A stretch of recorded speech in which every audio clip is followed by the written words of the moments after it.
Good morning. Good morning, everyone. So as Henry said, you got to ask yourself, are you letting negative influence steal your dream? Now I'm going to throw a couple questions out there and just let me know if it sounds familiar to you. Have you heard people say to you, you're going to quit your job for 100% commission? Or you worked all day and you didn't make any money? Oh, here's a good one. You're going to leave guaranteed income for a maybe. Now, by a show of hands, who may have heard those words said to them in the past, or something very similar? Yes, we all have. And I can bet you that the people that you heard that from were people that love you and care about you, and they want to make sure that you have the best. That you're doing what's right for the family. So I get that.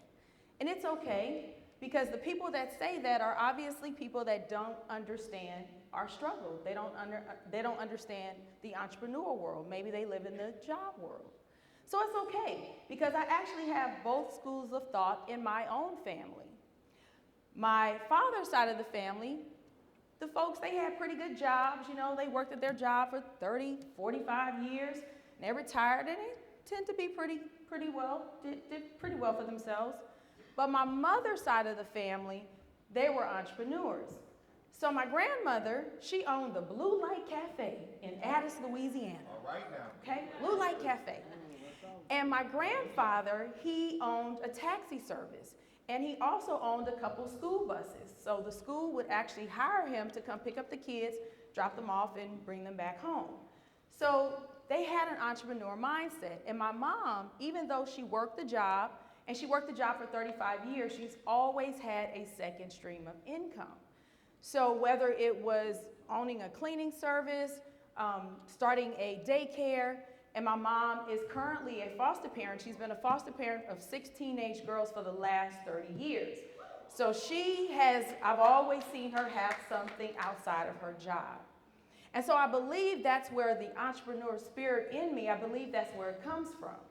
So it's okay. When my dad, that wasn't his way of thinking.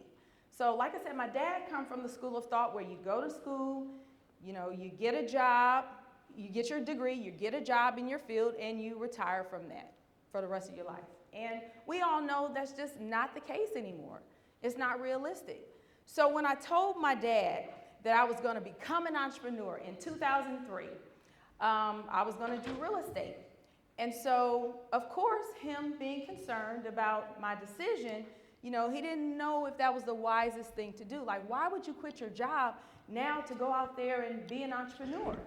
Well, what I failed to tell him is that I got fired from my job. I didn't tell him that. I didn't tell him I got fired, so I was kind of forced out there. But that was the biggest blessing that had ever happened to me, because when I got fired, it put the fire within me in order to make my dreams come true. At that point, I said, there's no way that I'm going to let anybody else dictate my worth from that day forward. Thank you. So my dad, eventually I let him in on the secret. And, I just said, you know what? I'm just going to go for it. And I never looked back. That next year, I doubled my income. I made $140,000 back in 2004. It was 2004 because I got fired in 2003. And, it was just the best thing that could have ever happened to me. So, when you have negativity that's around you, you got to be careful. You got to be careful with it, because unchecked negativity, it actually can be the worst thing. It can be very dangerous. It can flow. It's almost like if you turn the faucet on at the tub and you just let the water just flow.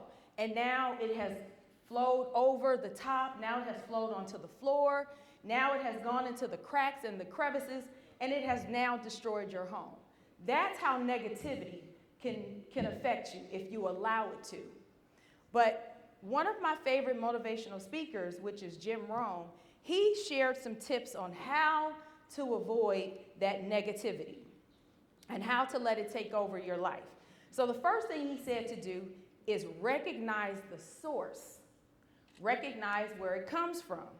And so again, those same people that ask you those questions that I mentioned earlier, they could be your friends, your family, your mother, your father, somebody that's very close to you. But the first thing that you need to do is cut them off. Now, do I mean cut them off completely? Now, if it's your husband or wife, don't have them coming after me saying, well, Jennifer said to cut you off. No, I don't mean that. But what I mean is cut them off, cut that conversation off. When you're talking about business, they don't understand. So it doesn't make sense to keep having that conversation with people that don't understand your world. So cut that off. Recognize the source and disconnect it. You can talk about everything else. You can talk about the weather. You can talk about religion, politics, the football game, whatever it is you want to talk about, but do not talk about your business because, like I said, they don't get it.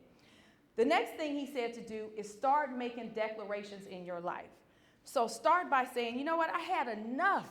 I'm tired of worrying and having this negativity in my life.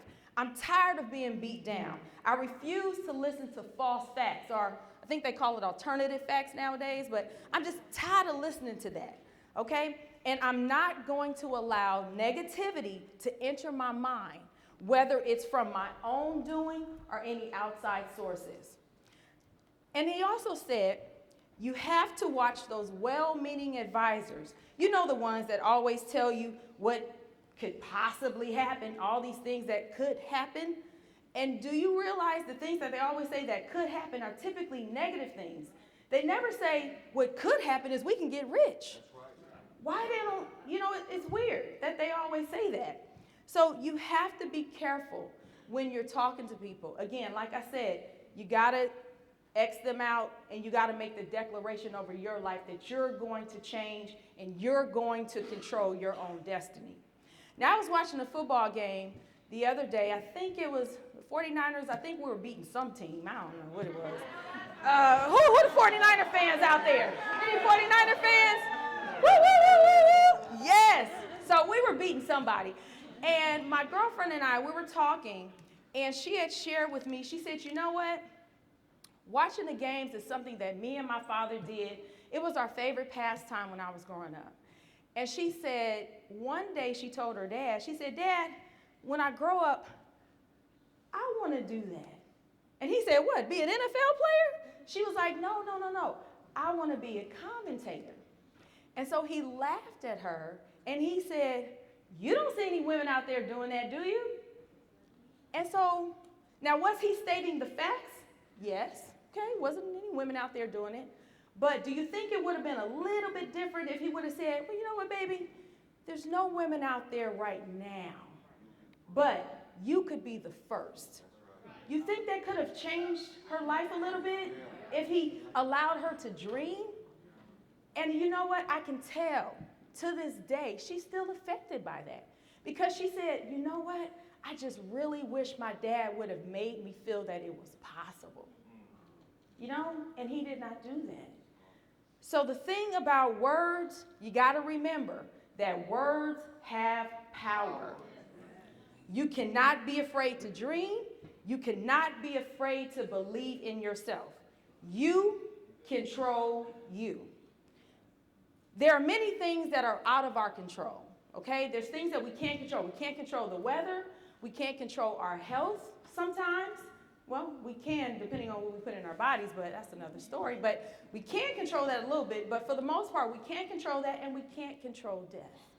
These are things that we cannot control, but we can control how we respond, whether it's positively or negatively. So keep that in mind. You don't fix problems by just looking at them. You fix problems by looking beyond them. And you must look beyond today's situation. Because here at SLS, we're not here to grow your income. We're actually here to grow you. And your income will grow naturally. So stop letting negativity ruin your dreams and start the journey to fulfilling them right here at SLS. Thank you.